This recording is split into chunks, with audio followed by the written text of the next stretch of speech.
SYLFF Fellow at Jadavpur University before joining as a Mellon Foundation postdoctoral fellow. He has been associated with several museums and archives and also translated and has published bilingually both academically and on popular platforms. Welcome to the Kolkata Literary Meet.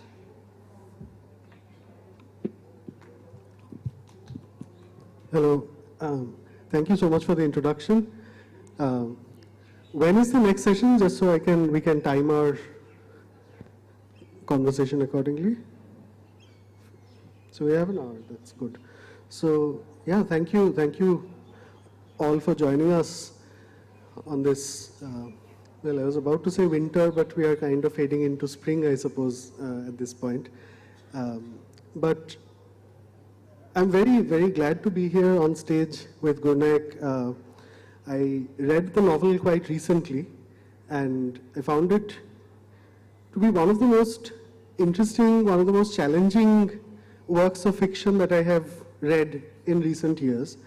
And just to give you a short sort of, to lay out the premise rather than to summarize the novel for you, I think we should say that it starts with what appears to be the resurfacing of the mythical Saraswati river, right? And whether it's actually resurfacing or not is a question that is left unresolved in a certain sense, because what counts as geological truth is not always, or archaeological truth is not always what is political truth, right? And these two things are held in a kind of tension quite often. And this resurfacing of the Saraswati river it's this person, Satnam, who's returning from the UK and to his native village, and he is the one who gets embroiled in this whole sort of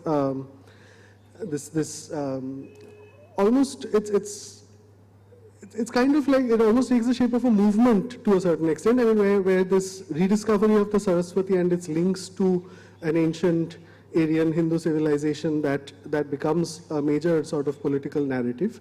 And as he is exploring this, as he is exploring the possibility of what has really happened, what is emerging, what is not, he gets connected to a number of different people. So there are 6, apart from Satnam, right? So there are 6 people across the world spread in various parts, doing various things. There's an entomologist, there are archaeologists, there are, I mean, it's a very fascinating cast of characters, and they realize that they are all interlinked, and in a sense the hope of the resurfacing of this river gets tied in with, if you think of the family tree as a tree, then all of these branches that emerge, and they start to try and piece this narrative back together, and how all of their fates are ancestrally linked to the Saraswati river. So it's a fascinating sort of exercise in writing as well, because there are all of these different narrative arcs that are taking place simultaneously and intersecting with each other in remarkable ways. So I think, Gurnaik, I'll start by asking a question which is not directly related to the novel, but we know that quite often there were, authors, particularly, in the kind of modernist period. I mean, there were authors who would first start with short stories that would then evolve into novels. Although historically, the novel, I suppose, is an older form than the short story. But as a writer, there were people who, there were authors who have preferred the short story and then moved on to the novel. And in one of your interviews, you mentioned Joyce and Dubliners and that sort of transition happening. But from the publishing perspective, I understand that it is not very usual these days to start out with short stories and then move to a novel. Is that right? And the question being that how did it work for you, starting out as someone who wrote short stories, critically acclaimed short stories, and then moved into a novel? Yeah, it's a great question. And first off, I just want to say thank you all for coming. It's very special to be here, especially on the day of the puja. It's like, I started writing this book after finishing that short story collection in COVID. So I was sort of doing my day job on one side of my table, then I would turn around to the other side and then be a writer. And that led me to write about these far-flung places. So it's very special to be in one of those far-flung places today. And yeah, so the movement from short stories to a novel, in terms of the sort of structural way publishing works, they do like to put things in different buckets, and it just happens to be that the novel is a more commercial form for some reason. Readers buy more of it. It's not a sort of interesting comment, I think, on the actual contents of the genres. But for myself, I've always been interested maybe in the kind of murky space between the short story collection and the novel. My collection, which is called We Move, it was a series of very interlinked stories set in one neighborhood. And then the novel is a sort of collection of interlinked narratives as well. But it has more of an overall arc and more of a coming together, I suppose. But for me, the two books sort of sit together as a kind of not quite short story collection, not quite novel, and the publishers can decide to call what they want. Yeah.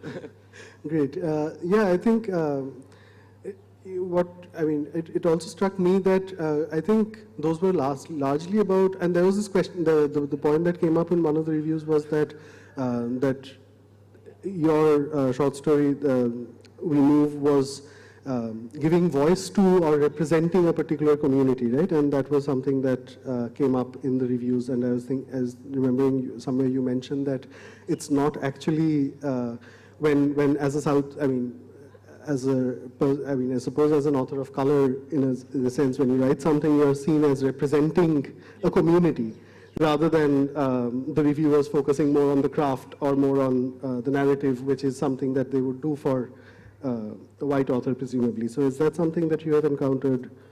Yeah, I think it's interesting because with that collection, was trying to write about people so different to me.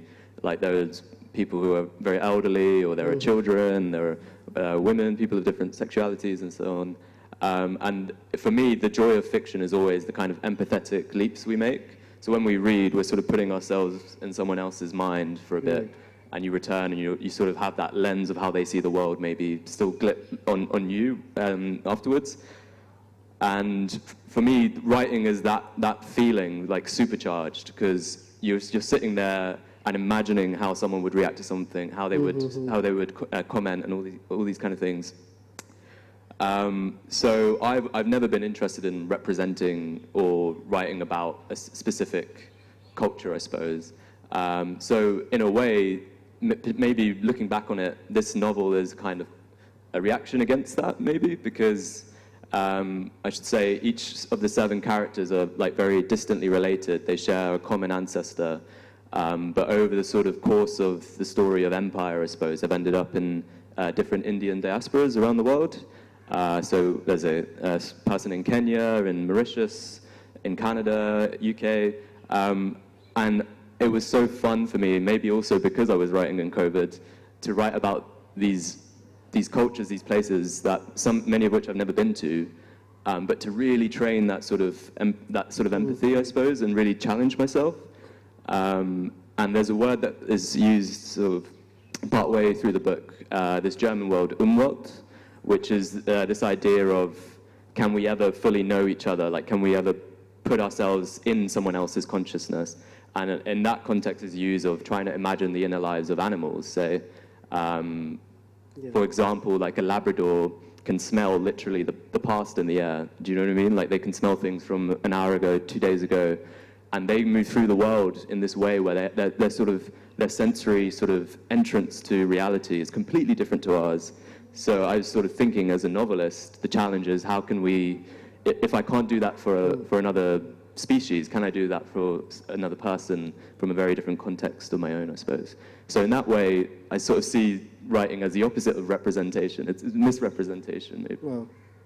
That's a very fascinating thought. And since you spoke about misrepresentation and this, at the end of the day, things that remain, I suppose, incommunicable, right?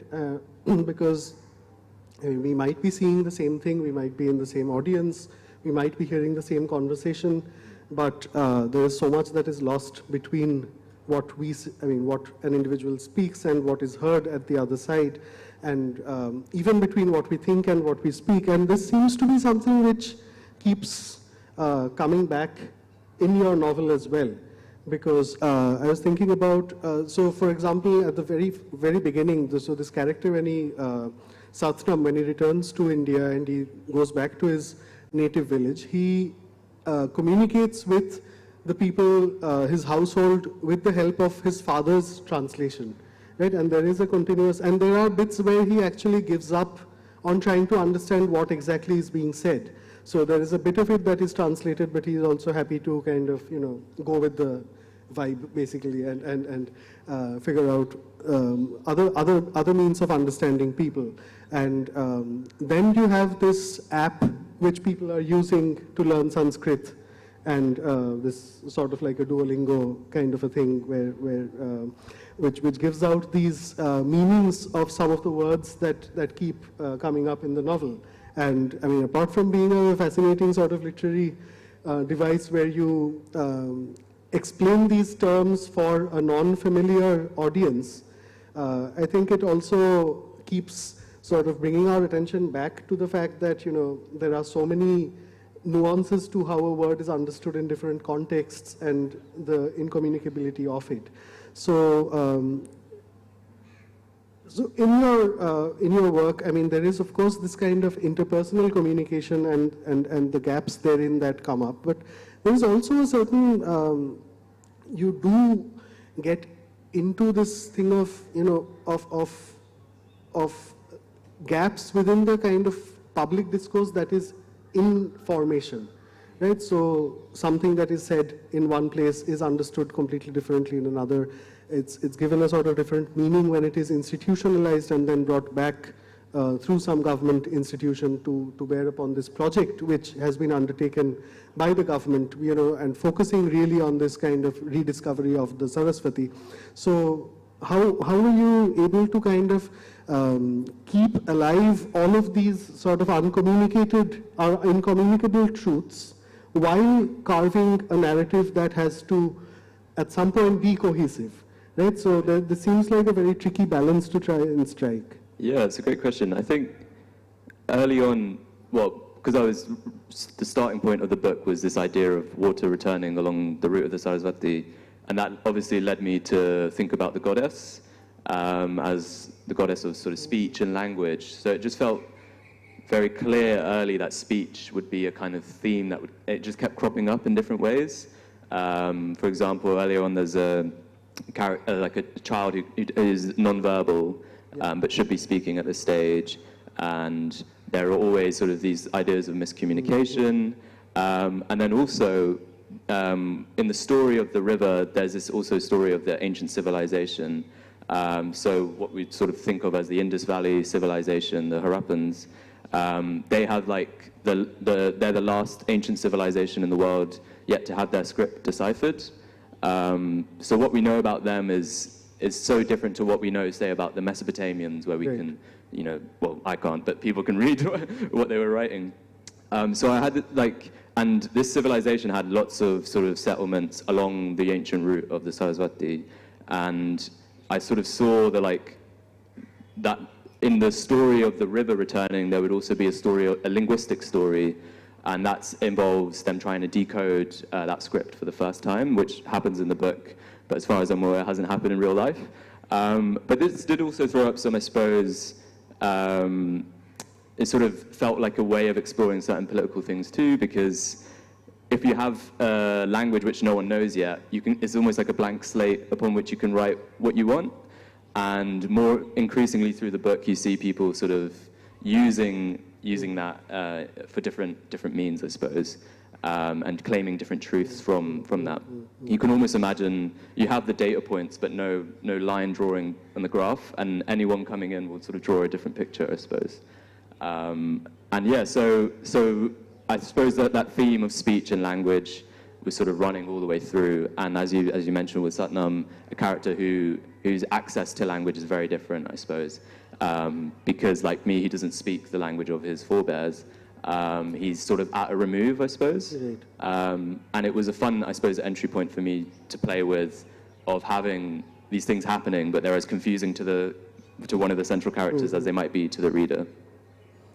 Yeah, I think there's something that we were also discussing just before the session, which is that there's also among the critics, particularly in the review that came out in The Guardian, there was this confusion about what to call this genre of literature, right? So there's someone who says that this idea that, there are multiple narratives that are taking place across the world, maybe in different time zones, but they are somehow interlinked and they come together to form.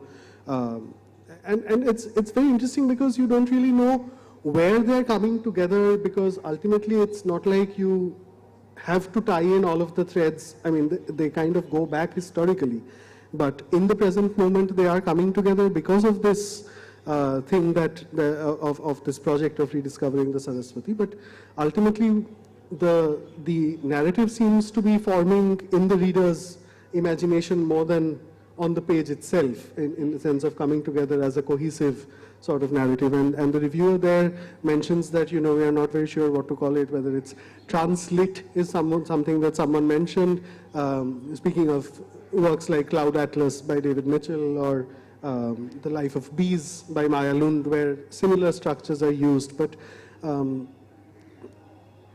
two questions, basically. One is that, is it something that you are usually concerned with as an author, that whether you mentioned about how short stories, novels, these are categories that, I mean, there are publishers who put authors in different categories, of course, but as an author, do you concern yourself particularly with what genre you're writing in, whether it will have a name or whether it will, tie up with other works of a similar nature? And the second question is that, since you have dealt with these 6, 7 different threads of the narrative, do you have a favorite? In terms of any one story arc that you enjoyed the most, or characters that you found the most difficult to, leave off after you finished writing the novel? That's really interesting. On genre, makes me think of the singer Nina Simone. So she was obviously just making the music she was making, and everyone kept saying, "Oh, you're a jazz musician. That's great. Like, what does it mean to be like a jazz musician?" And she would always get really offended. She'd say, "I know I'm a classical musician. I make music in that tradition, I suppose. And you're calling me jazz, maybe because I'm black or whatever." And for me, it's like, it's not maybe the role of the artist to put things in, sort of put the labels on it, I suppose. That's for the reader. I think I'm concerned with everything that happens between the front cover and the back. And everything else is kind of beyond my control, I suppose. And I think it's nice, I suppose, that that reviewer was trying to put it in some kind of tradition. Yeah. But for me, I was working within the internal rules of the book, and it sounds a bit sort of wishy-washy, but sometimes the book communicates to you, and sort of it will suggest certain rules to you as you're writing. And I think that's something that comes a lot in poetry as well, when you're not working in a defined meter or a defined sort of, a sonnet or whatever, where sometimes in the writing you'll start to notice patterns, and then once you notice them, then you need to follow them. For me, for example, you mentioned there's 7 characters. The number 7 kept coming up, is in the Sapta Sindhu, is in the family, and I just felt like, okay, this is a novel of 7 things that are going to come together. And of those 7 characters, which do I like the most is a hard question. I could think of which ones were easiest to write and harder to write, almost like a parent wouldn't have a favorite child, but there was the one child that was a bit of a brat when they were a toddler, you know what I mean? So I would say I really much enjoyed the character of Gyan. So she's a musician in Canada, and sort of later in sort of her midlife, has a kind of reckoning about the environmental catastrophes that are going on, and feels like, oh, I need to maybe do something to get involved. So she becomes part of a kind of direct action where this sort of underground group go to the vast sort of logging fields in Canada, which is also sort of an important, I think, moment in Punjabi history or just Indian history of workers going out to Canada to work on the logging. And what they do is they sort of hammer in these like nails into the trees that have been consigned to be cut down.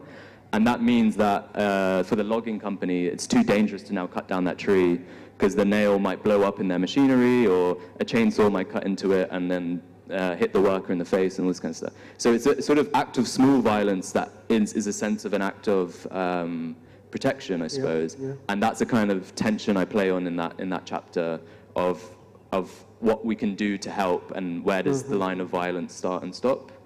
And yeah, she was fun to write, I suppose. Yeah, that was actually a very interesting story arc because I remember that's also where, I mean, she's the one who's also playing with this group called Tansen. Yes. Right? And I was actually very fascinated by the number of routes Gurnaik could imagine to kind of bring things back to Saraswati. And quite often, along with these narratives, one digresses into stories that have been passed down in folklore, in legends, in various forms. And one of the stories that this section that the character that he's talking about, Gyan, leads to is Tansen singing a rag that is supposed to scorch and burn him if he performs it well enough, and the emperor has ordered him to perform, so he teaches his daughter the rag that will bring the rains. Yes. Right? So that was particularly sort of moving. Yeah, I love that story. And I think there's something with stories that are passed down over so many generations that it's almost the perfect editing process, because the bits that people will remember are the best bits, and the bits you forget are the bits that needed to be cut. And there's almost a kind of time-worn thing about it, like, you know, when you see a perfect pebble on the beach and it's like, this has taken so much wind and sea to like form this thing and it's now perfect and you wouldn't change a thing. I felt that a bit as well with the kissa that are told throughout the story. There's these sort of tragic love stories, I suppose, woven in through the novel. And it felt important, I think, for the book to be in conversation with folk art and folk tales. Because in one hand I see it as engaging with that, and then in the other with origin stories and origin myths. These are the origin stories we see in religion, but also in nationhood, right? The stories we tell ourselves about where a country comes from and how it can be defined, how a people can be defined. And most of all, I think, the origin stories we have in our families, which is how we define ourselves over time, as you say. And for each of these characters who are immigrants, I suppose, or the children or grandchildren of immigrants, it's a way, I think, of understanding yourself and holding, I suppose, the old country in you, even if you've never even been there.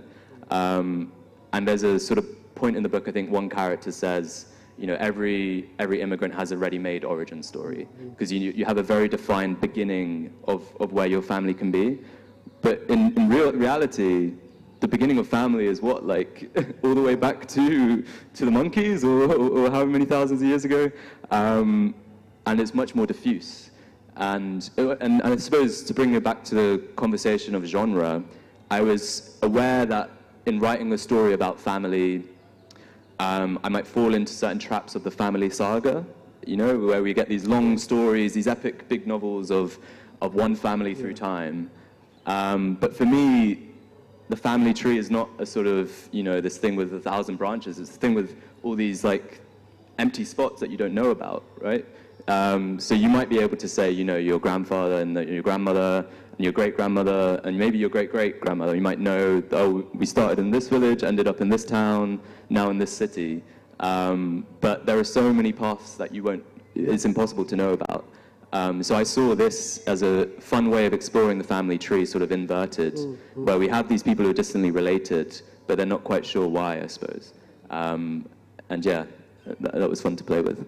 Yeah, and it's also quite interesting that the way of connecting is through this app that tracks DNA records, right? I mean, they connect, if you find a match with someone who is also using the app with the same DNA record, they put you in touch. And there's that moment when, I think it's a journal. I mean, the moment when the journalist realizes that there is a new match, and and then they reconnect, and then they connect, and but I was also thinking that, you know, since you mentioned trees and the earlier point that you were making, which I think is a very powerful one, which is this question of what is the threshold that we identify as acceptable violence, or I mean, not accept, I mean, what is violent, what is not, and these kinds of sort of blurry areas, because I think one of the most sort of violent, disturbing scenes that takes place is where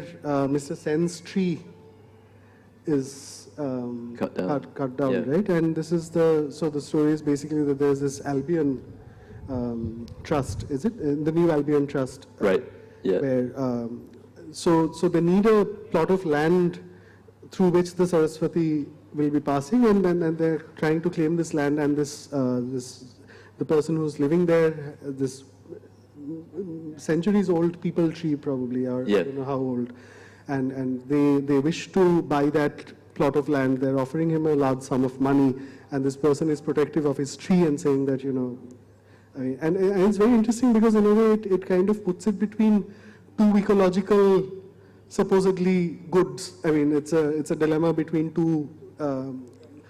One is a political ecological truth. One is a, you know, natural ecological truth, and or good, and there's a kind of tussle between these two. Yeah, I think so. In that scene, it's deciding, is a river worth more than a tree, I suppose. But I think it was important always to hold a tension of a river being something that gives and also takes away. Yeah. So, you know, as humans, you can also imagine, you know, a river is a great big whale, and we're the kind of insects, or the mini fish feeding off its off the side of it. Like, because the entire history of the human race is the history of rivers. Yeah. It is how it gives us our, you know, our water, our sustenance, our irrigation, farming, and our transport for most of history too. A means of getting from A to B. Everything was dependent on rivers. Mm-hmm. But then there's also the violence of rivers, the floods, which can, you know, wash away everything you have, or the droughts, which can, you know, force you to move somewhere else. And I think you see this in sort of mythology as well. There are these sort of almost maternal river figures, you know, embodiments, and then also these sort of destructive, vengeful gods. And you see this in sort of folklore all around the world, from Iceland to India, I suppose, of both the sort of veneration but the fear of them, I suppose. So the Saraswati in the book is obviously a source of great joy and importance to so many people, but then also takes away from so many too. For example, a dam they build to help fuel the river, I suppose, breaks and then becomes a thing that kills lots of people. Or the very sort of nature of the river involves diverting water that flows across the border into Pakistan. Yeah. So by creating, sort of plenty on one side of the border, you create a drought on the other. And I suppose in the early stages of writing, I was interested in that idea of the water wars, and seeing these sites of potential conflict around the world. India and Pakistan being one, but Singapore and Malaysia, the whole length of the Nile as well. Because what you see is, well, at the moment we're all fighting about things like oil, but the sort of history of human conflict tends towards simplification, and it might be, in a few years it's just about water, and it happens to be countries that are on a higher plane will have much more control because they can sort of turn on and off the tap for those further downstream. And this is not like, science fiction, it's happening. You see it in America, the Colorado River doesn't get anywhere near the sea anymore. I was sort of, when I started the book, saw it as this sort of moment of creation, and I was trying to trace it to its inevitable end, which might be a sense of destruction. And the idea of the Indus Waters Treaty being broken was, at that time, terrifying. And then sort of a month after the book came out, it was put into abeyance. Yeah. So. Yeah, I mean, certain, almost you would not want to make the dubious claim of being prophetic in that sense, but you would rather not be prophetic about certain things when you're taking a good look at your surroundings. Just to kind of segue into a slightly different direction, I was wondering if you could read for us maybe one of your favorite sections from the novel. I mean, I know I have several, but if you could. Feels natural to read from the beginning. So this is about Satnam, who's he's basically returned to Punjab because his grandmother has died, so they're going to spread her ashes in one of the rivers. And his parents are sort of set about selling on the farm, and it's sort of their last tie, I suppose, to the land that they own. But Satnam is sort of adrift in life and decides instead to defy his parents and to stay and to keep the farm. Right. There was water in the dead well. It might have been a trick of the light, Satnam thought, or his eyes, his contact lenses in the suitcase Air India had lost. Or maybe he was seeing things, still a little lightheaded from the drive, from the hours of conditioned air in the rented hybrid, driving up to the Sutlej and back to the farm, his parents looking out at the passing view, noting how things had changed, how nothing was the same, and Satnam nodding along, the emptied urn snug between his knees, warm. But here it was, water, a reflection. He looked down at himself, looking up. He'd asked his Bibbi about the well the last time he was in Punjab, when he was a child. It had been dry for as long as she could remember, she'd said, his dad translating. The farms around Hakra relied on electric pumps to survive, which were lengthened every few years to reach the ever-receding groundwater. Still, on some evenings, Bibbi would walk to the dead well at the corner of her square plot, and that summer, Satnam would follow. She would light the candles sheltered in a small makeshift shrine on one side of the well, and then a cigarette, which she didn't smoke. Satnam would watch it burn out like incense, trying to guess the exact moment the lengthening ash would fall. When Bibbi was done thinking, she'd flick the button to the opening, one more piece of confetti. His parents had explained that the shrine was a samadhi, tradition, his mum said, superstition, his dad. It was about honoring ancestors, they agreed, remembering the dead. Satnam leant over the edge of the well and felt something move within him, like the bubble in a spirit level. His left ear was yet to pop from the flight, his body caught between varying pressures. A bead of sweat dropped from his lip into the dark, the sun eclipsed on the surface by his shadowy face. Featureless, he could have been any number of people before him, reaching for water. Thank you so much for... yeah, I think it's a great idea to read from the opening because it definitely, I mean, for me it worked wonderfully to kind of draw me in because it's such an exciting idea, isn't it? I mean, it's almost, you respond to it at a kind of primal level that there is a dry well and then there is a bit of water that has come back. I mean, what can be more, poignant than that as a starting point? Which I think there are a couple more points that I just want to discuss with you before we open it out for questions from the audience. So one is that I think since you mentioned folklore, since you mentioned the kissas, and there is of course this kind of traditional wisdom that comes in a lot in throughout the novel. But I was also very taken with the way in which you handled this very sort of very fragile but also very potent foundation of things between truth and untruth that are being laid out at the present moment, politically in particular, and there are so many of these narratives that keep coming up. There are so many narratives that become I mean, after a certain number of repetitions, take on the appearance of truth, right? Whatever their actual epistemological foundations, however wobbly they are.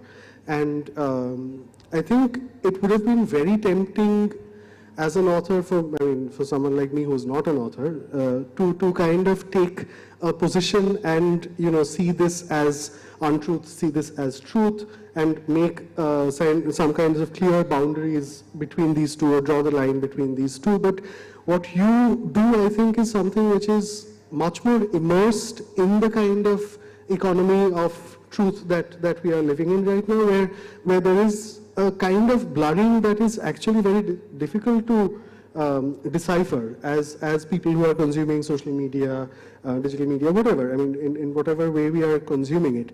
But how do you, I particularly found it a very exciting challenge that you undertook, where you actually balanced this kind of very wobbly sort of foundation of truth and managed to carve out a novel from that. Thank you. I think as a novelist or story writer, you're always seeing truth as this kind of moldable thing. It's clay that hasn't dried yet. And all you need to do is write a story from one perspective, and then in the editing maybe realize, oh, it needs to be from, rather from the passenger's view, from the driver's view or whatever. And then the whole thing will change. And, if I asked everyone sat here to write on a page what happened in the hour between 3:10 and 4:10, you'd all write different things. And it's sort of a thought experiment you sometimes bring up for people starting stories. As we all, if someone very hungry and someone very thirsty walks into the same room, they're going to look, the room's going to look different to them, right?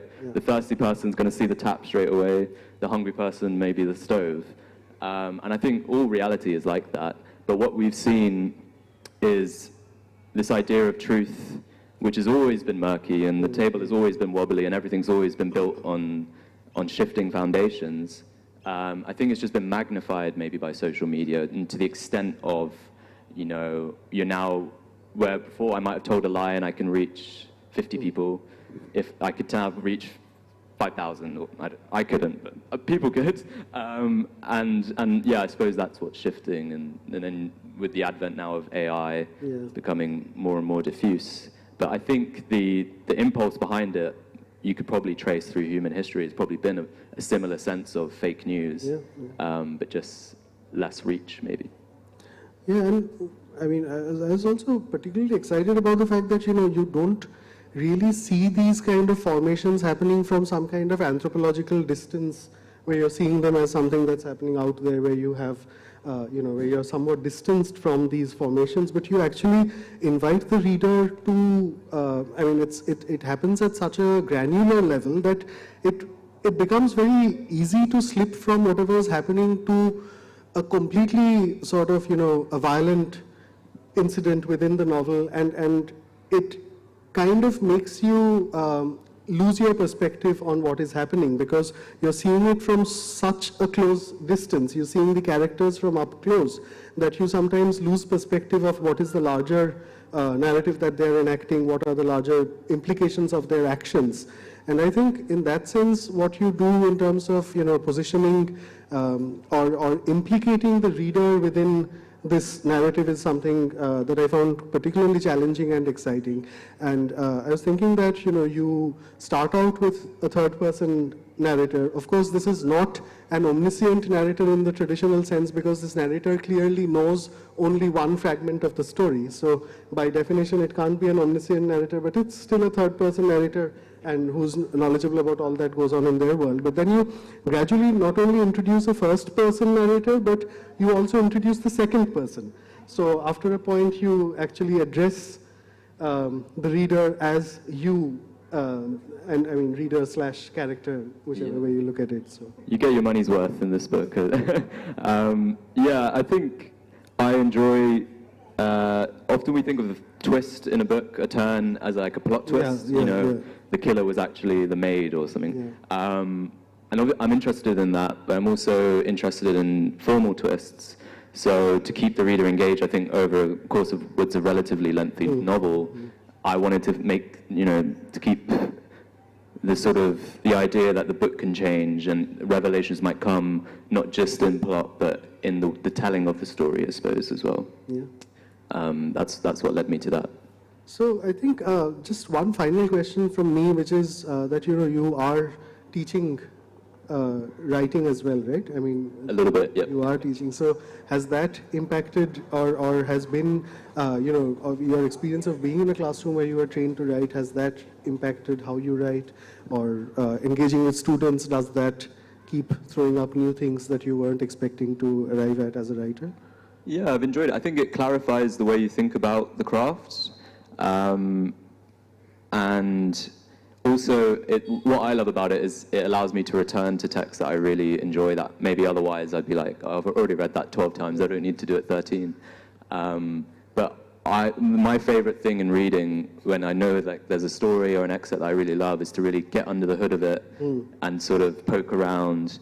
And I do these kind of slow reading exercises with students where it's like you're really trying to decide on every word choice or every clause why the writer decided to do that and what they could have done differently and how we could make it better. So I like to edit the classics, say, and be like, oh, I think this can be cut and that can be cut. That's quite fun. Yep. Okay, so thank you, Gurnaik. And it was wonderful getting to know the author through the book. It was lovely chatting with you here, and I'm sure the conversations will continue. But for the time being, we have about 10 minutes, I think, for questions. Can we take a couple? Okay, we have 5 minutes, so we can take maybe a couple of questions. We'll take both questions, and then Gurnaik can respond to these two.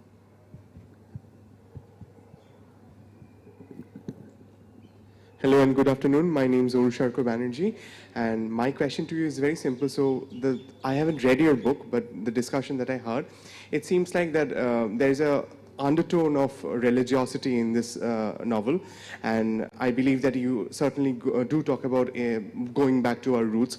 But my question is this: we have been worshipping rivers as goddesses here in India for a very, very long time, and it's not only just the Saraswati or the Ganga. It has been like all the rivers. So I am someone who is very deeply interested in the human connection with water bodies, not just rivers, but also marine and other forms of water bodies. So why do you think that what is the message that we can really give to the world which would give us a better understanding, a better perspective, which will help us improve the human relationship with the water bodies all across? Thank you. Great question. Yep. I think what happened with technological progress is you're sort of abstracted from the roots of things, I suppose. Like, I can just turn on the tap and there's no, I suppose, question about it, of where it came from. And you see this in all sorts of things, like even, car exhausts, they put in a filter so that the actual smoke coming out is clear. Right? So you forget that there's a fire burning in there or somewhere along the line. You sort of abstracted in almost everything. There's a fire somewhere that's powering everything. And, I think what writing did for me is allowed me to sort of see a lens of connection throughout the world. You can look around and there's work everywhere, like who made the stage and who made the carpets on the stage and formed the chairs. And once you sort of see everything in life as sort of beholden to someone else's labor and everything's connected, you also see, I suppose, a natural, that works in the natural world as well. So the river literally means that you live, and the trees and the parks and everything, we need it all, I suppose. And yeah, I think I've always been interested in the connection between faith and environment, especially in India. And one of the sort of starting off points for the book was when the Yamuna was sort of declared dead at certain bends, and you sort of saw that toxic foam on top of it. And despite the sort of all the toxic effluents put into the river, people were still, bathing in it and praying and stuff. So there was that tension, I suppose, I wanted to explore. And you sort of saw it also in the government giving the river human status, which I think is a fun modern equivalent of the goddess status from however long ago. And I think things like that are important in protecting them.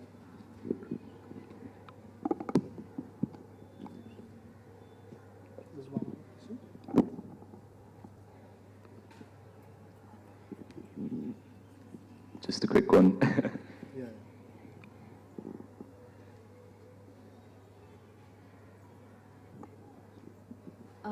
The subject of Saraswati is absolutely fascinating because it takes us to a past of remote antiquity. and the religious beliefs that prevailed at that time, the social and cultural milieu. Were you inspired by a desire of going back to a past, tracing your origins to a past of remote antiquity, and to trace the development of the culture that existed of that civilization, to trace the journey of the people and the culture, how it evolved through assimilation over millennia, and became quite different once the Saraswati dried up.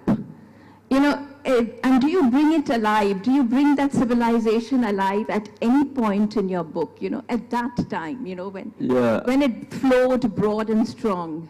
I don't actually. I think I leave it almost as a kind of ghostly, they're kind of ghostly figures, in a sense, because of what I said about, you know, their language isn't known.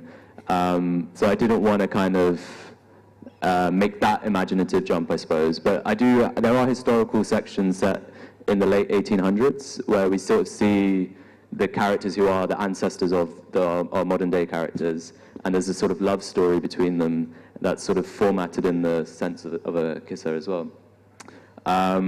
And what was interesting was, in writing the historical section, I thought that would be difficult, but in actual sense, because it was rooted in their sort of what's right in front of them rather than the grander political stage, it was actually quite fun to write. And there's a way of reading the novel where if you can almost treat the historical elements as prophecy, or as the idea of what might happen after the events of the novel. So there's an inversion of history and future constantly happening in the book, where, you know, the government might be making a new river, but it's actually an ancient river, or they're building a new city, but it's actually based on an ancient one. And this constant toing and froing between past and future is definitely something I wanted to have fun with. But thank you very much for the question. So thank you so much for these questions. I hope that more of you will get around to reading the novel, because it really is something that goes to a civilizational level, but very much you know, placed within the kind of conflicts, within the kind of drama that's unfolding in the present. So thank you, Gurnaik. Thank you. Thanks once again to the Excite Kolkata Literary Meet for hosting this event, for hosting Gurnaik, and it was a really wonderful conversation. Learned a lot. Thank you so much. Thanks.